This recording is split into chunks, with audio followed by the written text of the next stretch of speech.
Today we have a big surprise. We already have a new sofa. Okay, it's all right. Don't worry.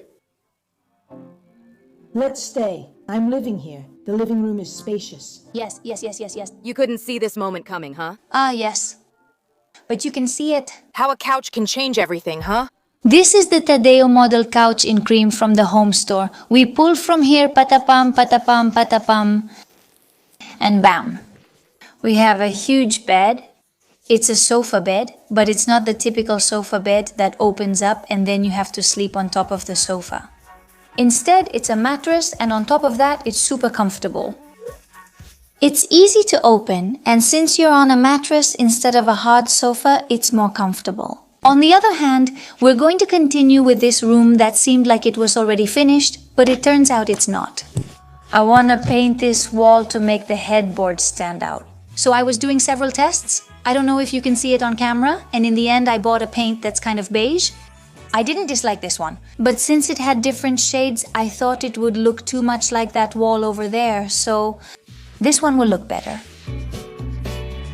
Then here I'm going to put it so it's here and here. We're installing the lights in the niche, and my father will handle everything related to them. Suppose you install it without a transformer and connect it straight to the LED strip. What's the benefit? Imagine trying to fit the transformer in this niche. It was nearly impossible.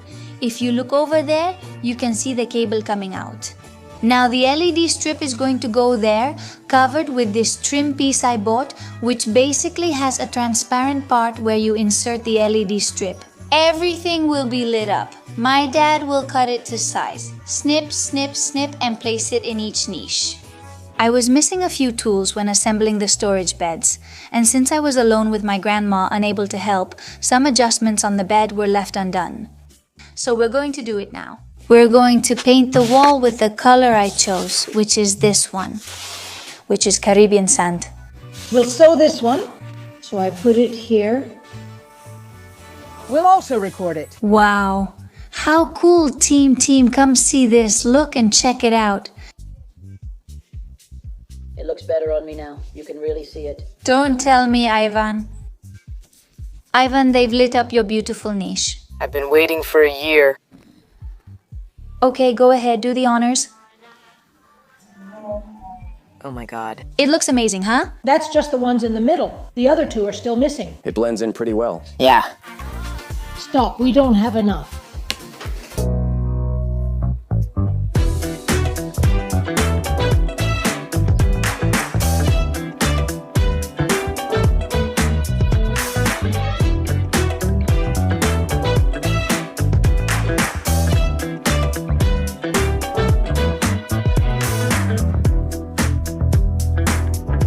We've already finished half the poof here. We'll keep stretching and recording here. It's turning out beautifully like this gray one. Well, yeah, it's like a gray. A gray. Yeah, it's a gray color you can barely see. Half the wall is painted, the other half isn't. You can see the dividing line here. It's not a color that stands out a lot, but well, that's what I wanted, exactly that it wouldn't be too noticeable. Hopefully this is the last time painting the ceiling, since it's already made me so bitter. Well, now it's much better. No, it's not quite off-white, it's more like cream. You can really see it up there, especially in contrast with the ceiling. I bought these little frames here. I'm going to swap the inside part with the local ones. Let's see, I'll start with one here. See how pretty it is. It's so cute, right? We'll just set it here to simulate.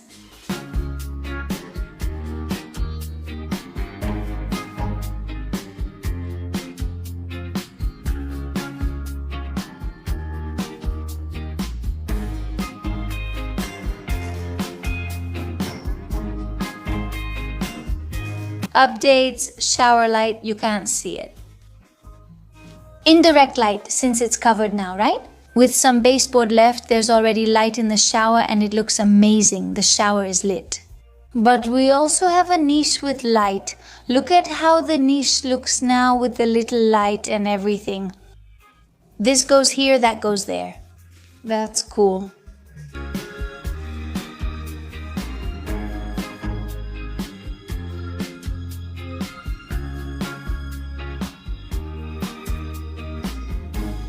Wow, look how this looks. What a difference it makes to have it lit up or not. It's amazing.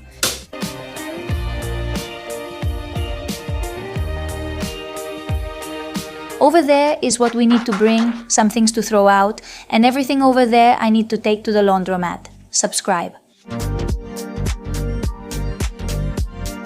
Wow, it looks really good. Let me see. Wow, yes, how cool. It looks amazing. You can tell she's a professional. Yes, right? How cool, it looks gorgeous. It's going to look great once it's lined on the inside. Then maybe you can iron it a little bit here so it looks even neater. But it turned out like brand new, really brand new. We'll also shape the inside. How old is this poof? Wow, so many years. At least? This was Grandma Rosario's, kept in her room. Pooh knows air. But yes. Well, I couldn't say. 50. But at least yes, quite a lot. The beanbag is 50 years old. I was a little girl, you see. I was a little girl. But now it's practically completely empty, so that's great.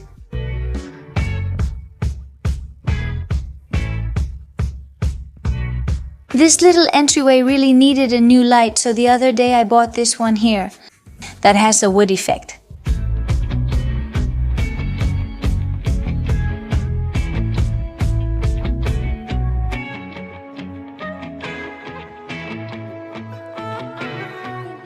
I still can't believe it. These chairs are from Miro, and I have them. I'm going to give you a little preview of what they're like. But what I'm going to do is a complete transformation of this table, and then we'll place the chairs. Wow. Wow, how beautiful. Wow, how beautiful. I mean, come on. I want to sit on them, but I won't because they're not secured and I might fall.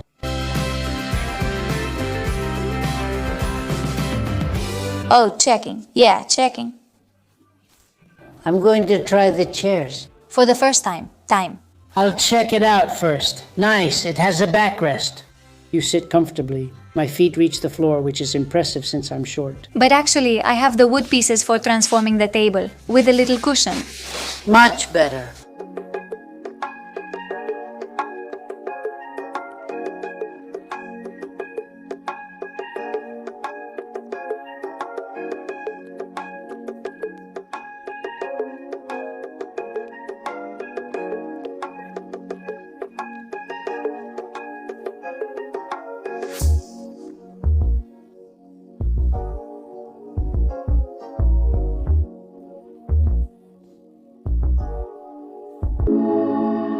For the terrace. And it's a really cool planter. Well, it's rectangular and it's made with pallets. I mean, what I did was remove the slats from the pallets. There, at my grandmother's house, by the way, my grandmother is already ironing the sheets that we're going to put in each bedroom. It's easy to make, so I thought I'd explain it in case anyone wants to try. For her small house, balcony and patio, I took slats from old pallets at my grandmother's house. And what I did was use what I had left over from that thing over there in the corner. I put it on all the angles, let's say here, then here and here. And now what I'm gonna do is make the base to put some little wheels on it. And when it's finished, I'll show it to you, but I think it's going to look really cool. Then I'll sand it and add some varnish. Then we'll have a cute planter. We'll put some little slats in here to hold the base. So we're going to cut it to size.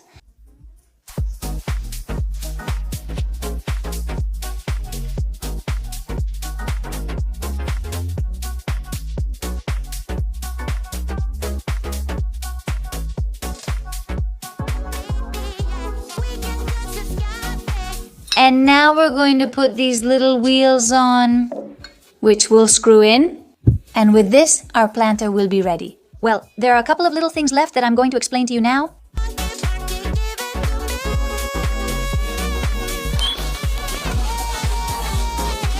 Oh, how cool, Yaya. I love it.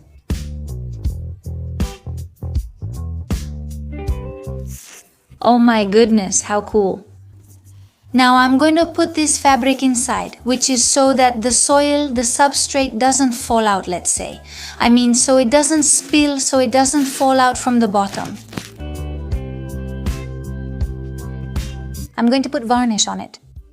It's water-based for outdoor use. Now that I have it, I'll tell you about my fabulous screw-up. And the thing is, I put the fabric on before applying the varnish, when actually it would have been ideal to varnish the inside as well. That way when you water it, the wood on the inside doesn't get damaged. It's rustic, worn out. Well, of course the slats were in bad shape, right? Because it was a pallet. But I really like that rustic effect it gives. But it looks super cool. I'm not sure if I'll leave it in this apartment or take it home. For this transformation, I was inspired by a table we saw that I loved. The first thing I'm going to do is take the measurements and cut off the excess part here all along the edge.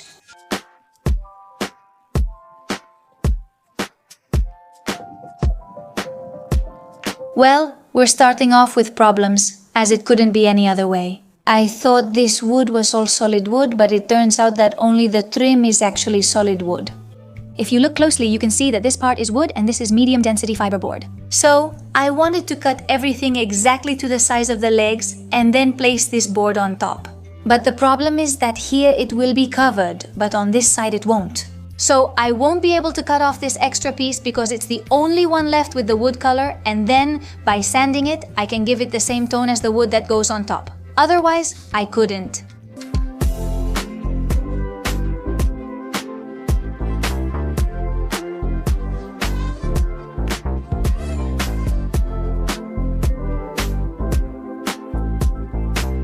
Next, cover it with this small piece of wood.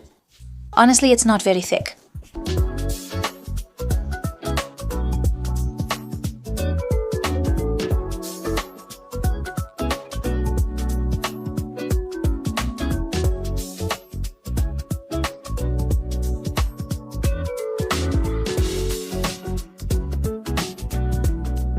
Okay, here's something new I'll try.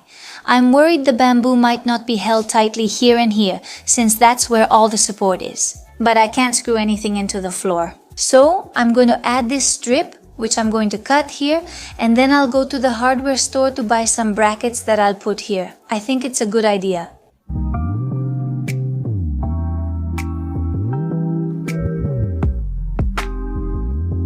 This works as a water repellent. If the wood gets wet, it won't absorb water or swell, which is wood's main problem.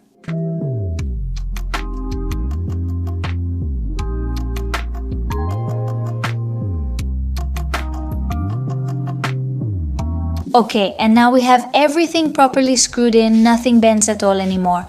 From this side, it looks like this. If I did this at my house with all the materials I wanted and could buy anything, I wouldn't buy Fuyola. I would buy plywood with a thickness of about 5 to 8 millimeters, more or less.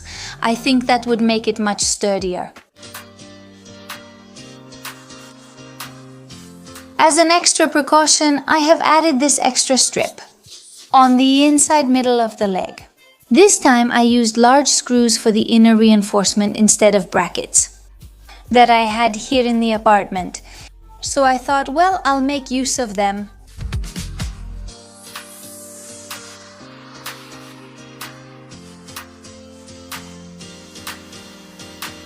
This looks like this. It turned out really pretty. I mean, I like it just like this, honestly, even though it's not going to stay like this, of course. Just imagine. The other day I bought this bamboo rug, well, 2 bamboo rugs that cost me 26 euros each at a bazaar, and I'm going to use this to cover the legs.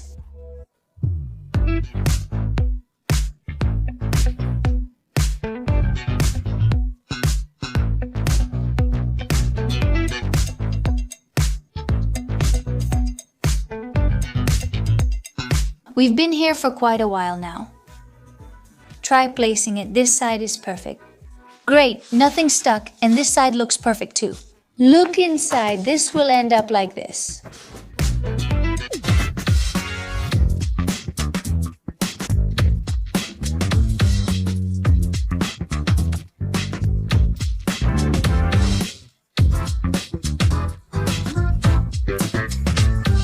What you see here is not because I cut it with the saw, it's just that I took the sandpaper and sanded everything.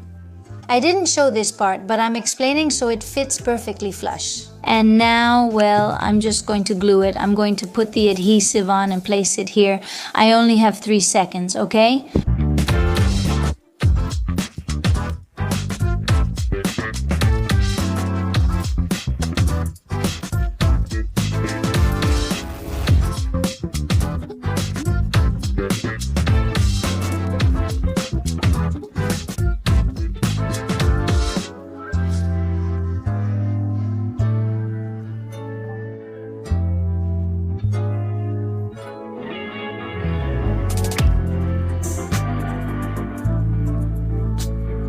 Because these nails are so tiny, I put several together, which works much better, right? Suppose I apply glue first, then add the small nails.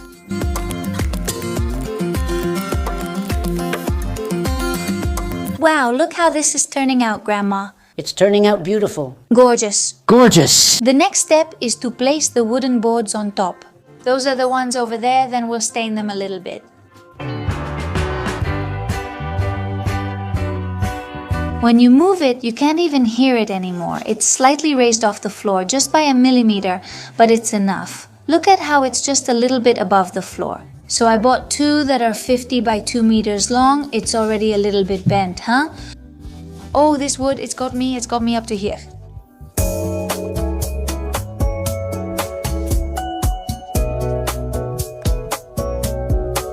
This wood and I are old friends. We've done several projects with this wood, so I know the disadvantages it has. With temperature changes, 2 pieces of wood together usually separate. So this line that I'm trying to hide, let's say I want it to be so close together that you can't see there are 2 pieces of wood here, but just 1. So what I'm going to do is put these little plates underneath to join them, first to level them, and second so that if they try to separate, they can't. I'm going to put them there, but before joining everything together, let's cut the wood.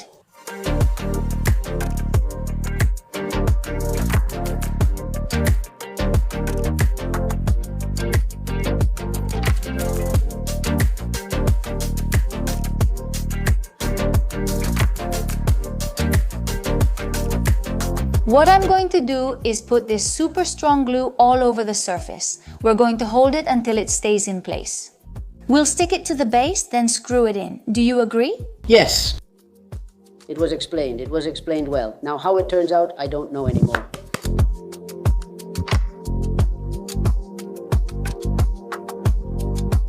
We've been at it a while, but Radhiko is still struggling to screw it in. My grandma's face says it all. The wood is just so warped. I'm going to keep quiet because I'm getting really annoyed, but just look at how crooked it is, okay? I mean, it's unbelievable. So now when I screw it in, well, it will stay stuck here. Okay, so we put in quite a few screws, and while we'll add more tomorrow, it's already secure for now. It was quite difficult, we won't deny it. The complication was because the wood is warped, because if it really wasn't warped, I promise you this is just about putting 4 screws into the base and that's it. I mean, it shouldn't have any complications at all, but well...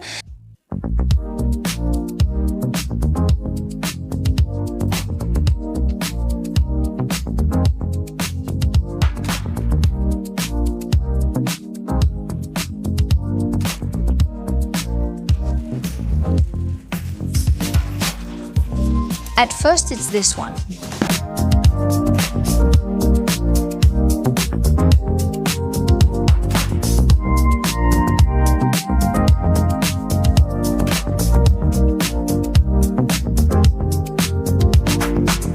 Let's move on to the next step before leaving it, since we'll have to let this dry. And I'm going to put this here. I'm going to fill the remaining gap with this wood filler.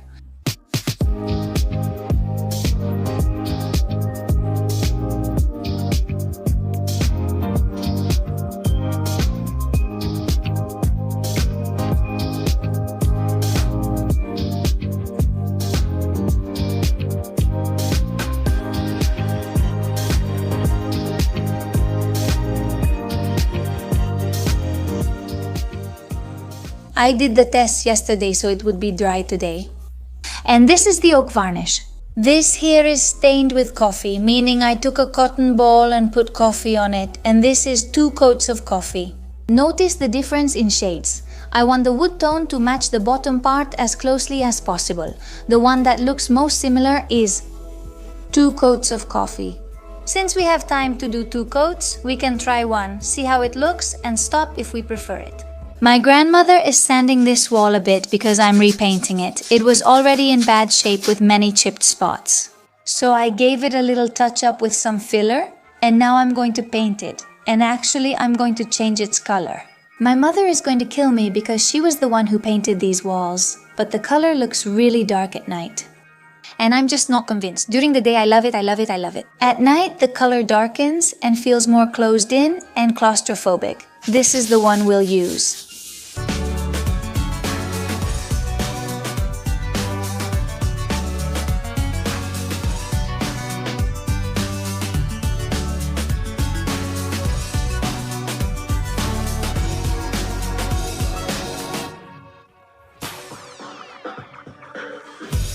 Let's assemble the little chairs. They're from Miro y Tengo, made of rattan with iron legs. They have a super elegant, refined design and they're not overwhelming.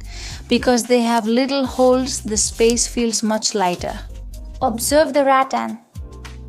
To assemble, just remove the plastic and flip it over. We have small legs my grandma brings me, and by taking off this ribbon here, we put it here. Notice that the back already has small holes, a washer and a screw. Yes, it also includes the accessory needed for installation. Third little chair assembled. Let's go for the 4th one. Did you assemble it correctly? Yes, try it. Is it a bad excuse to do nothing? Go. Just another excuse to do nothing. You set it up well. Is it set up well? Yes. Now I'm going to watch how you set up that other one.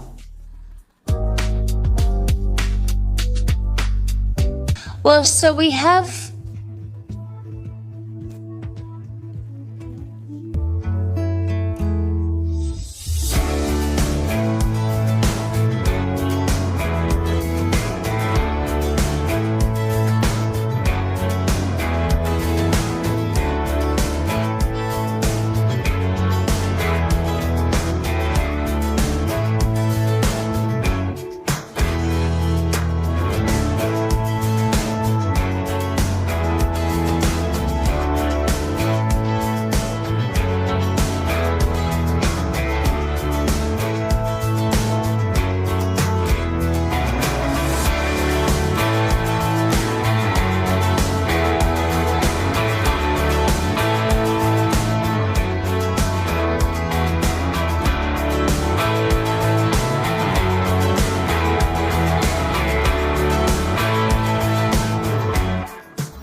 Coming in from that door over there, we find the kitchen and dining room. This kitchen honestly was a bit of a headache because the original one was kind of a mess. It was like it was patched together. There was a really strange layout, and there were also some walls that made the whole space feel much smaller. So we decided to take them down and create a more open space. This kitchen has the same style as the whole apartment. We wanted to give it a coastal Japandi style, which is why it mixes sand and beige tones with wood, which we absolutely love, of course. Our new design was much more comfortable. We have this much larger work area, and over here we have the fridge and a small built-in pantry. We also made a breakfast nook. We could say that. This counter here, where besides being able to place several decorative items, we have the coffee maker area, which is very convenient. I have to say it. We used the same materials as the kitchen so that the whole design would be integrated and look much nicer. Right behind me is the utility room, which I'm not going to show you much of either because there's still a lot to do. It's one of the rooms that's still pending. We just put a piece of wood right on top of the washing machine and a little cabinet that we added. We changed the floor some time ago and there are still things left to do, but little by little. Leaving this kitchen area, as I mentioned, we enter the living dining room with this large table, a recent transformation. I made it this weekend with my grandmother and it turned out beautiful. Well, we love it. We were inspired by another one that also had a very coastal style, and well, this is how it turned out. This is the result. We are very proud. But we're not only proud of this table, we also created this structure, which we could also say is one of the most coastal parts of the entire floor. Since it combines the frieze, which is like this, made of wood, with a white tone because we applied varnish to let the grain show through. It also has an electric fireplace which is practical and provides cozy warmth, and it also looks very beautiful. In this area here, there's also one of the latest additions. We have the sofa, which is very beautiful. It's an Italian-style sofa bed. And right here, we placed this table that we found, but it looked amazing with the style we wanted to give it. But also, from here we can see the little balcony that I'm gonna show you. It's also one of the transformations we did last summer. What we did here was to put down this wood effect flooring, but it's actually made of polyvinyl chloride and combine it with the grass so that it would look nicer. And we could create one area for relaxing and another for eating. That way, it's the perfect match. Relax and eat. Let's head back in and check out the bedrooms. But I have some big news, and that is, at the video's end, we're giving away a weekend stay here. I'll share details later. First, let's take a look at this bedroom. But before that, let me explain about the doors, because the doors also gave us quite a bit of work. We painted all the apartment doors, even though we had already sanded them. The idea was to leave them in their natural wood color, but when we sanded them, we saw that there were a lot of little holes from woodworm, so we couldn't leave them like that. We had to fill the holes and paint them this color, which is very similar to the color of the kitchen. That being said, let's go into the main bedroom, the master bedroom. This room really stood out, and not because it was pretty, but because it was red. Pretty much everything, it was very claustrophobic besides being old-fashioned, so we decided to modernize it by adding a storage bed for a queen-size mattress. With a headboard that was handmade, so to speak, and this headboard was very pretty, but it was missing a little spark. So I decided to give it this carved wood effect, done by hand or with some stencils, and then paint it white. To add a bit of contrast, we painted the wall a sand color and added 2 nightstands. They're just shelves for a few small items, with some lights, which are also one of the latest things we've done. They don't require any electrical installation, and it's as simple as sticking them on the wall, and you can turn them on and off from here, with the tones much more in harmony with the rest of the apartment. Let's not forget that we also painted these built-in closet doors. They used to be the same color as the rest of the doors, a dark brown. So we decided to paint them white to blend them in with the wall and also change the handles. Now it looks really cute. Coming out of this bedroom, we find the smallest bedroom in the whole apartment, which is this one right here, and to which we added a trundle bed. What we did was put all the furniture in white, so we would have a blank canvas and could create whatever design we wanted. We combined it with tones, green with beige. And this micro cement effect on the wall, which looks amazing and is done simply with paint, is very easy to do and looks beautiful. A few little decorative touches, and we also had this bedroom finished. And leaving this area, we go to the other wing of the apartment. Over here, we find the entrance area, the hall. Since it was small, because in the end we had to remove a few things, we didn't want to make it too crowded, so we put up a wallpaper like this with a Japandi effect with these little flowers that looked really cute. Combined with this sand color, matching the bedroom. And this mirror that we bought at a second-hand store, that gave it the coastal style we love.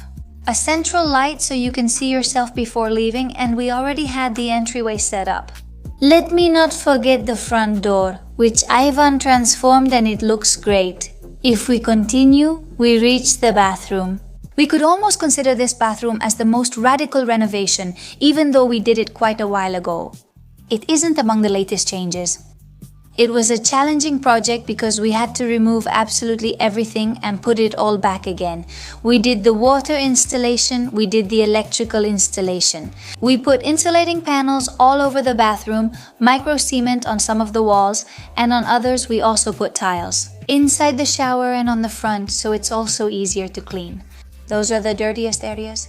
We aimed to give this bathroom a Balinese style that matched the apartment and made an impression when you walked in. So we decided to combine wood with textured tiles with micro cement and with this sink as well. Original. This shower also underwent a big transformation. In fact, it wasn't even a shower, it was a bathtub that blocked the door from opening. So we decided to install a sliding door instead of a regular swinging door. We also removed the bathtub and installed a walk-in shower tray, which we made ourselves. We cut it so the water would flow directly and drain properly.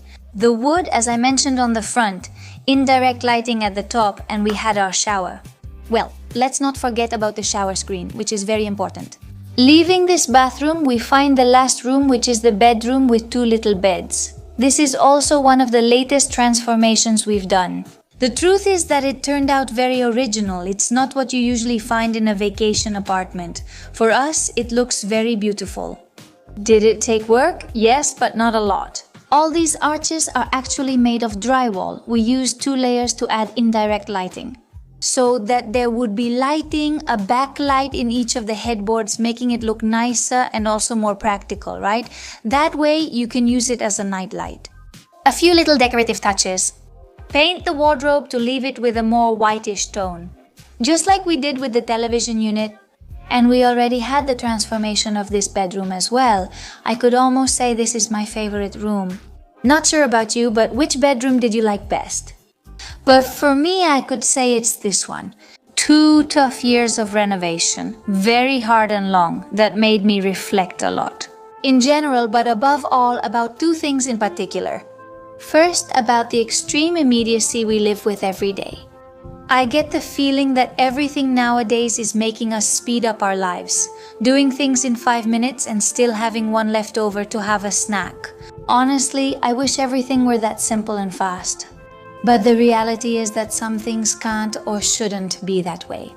Sacrifice and effort almost always come with time that we need to invest to achieve things and then feel proud of ourselves. Many times I repeat the phrase, "I'm wasting my time," but be careful with that phrase, because are we really wasting it, or are we just taking longer because we're putting all our effort and energy into it? This hard and raw ice cream has given me a real slap in the face, like, hey, wake up! Not everything can be done in 20 minutes, not everything can be achieved in a week, and hey, I liked it, but I really liked it. You know why? Because I now value every little corner and every seemingly insignificant thing that's been done. And the excitement of seeing it finished. On the other hand, and not to make this the big book of Petete, I've realized that in this renovation we've worked more than we've enjoyed ourselves. Or at least, I'm speaking for myself and my obsession with work, which often stops me from fully enjoying things. The thing is, we act as if life is endless. And we're not aware that the most important thing is the here and now. All I have left is to thank you endlessly for being there, watching us, leaving your comments, encouraging us. You can't even imagine how happy you make us.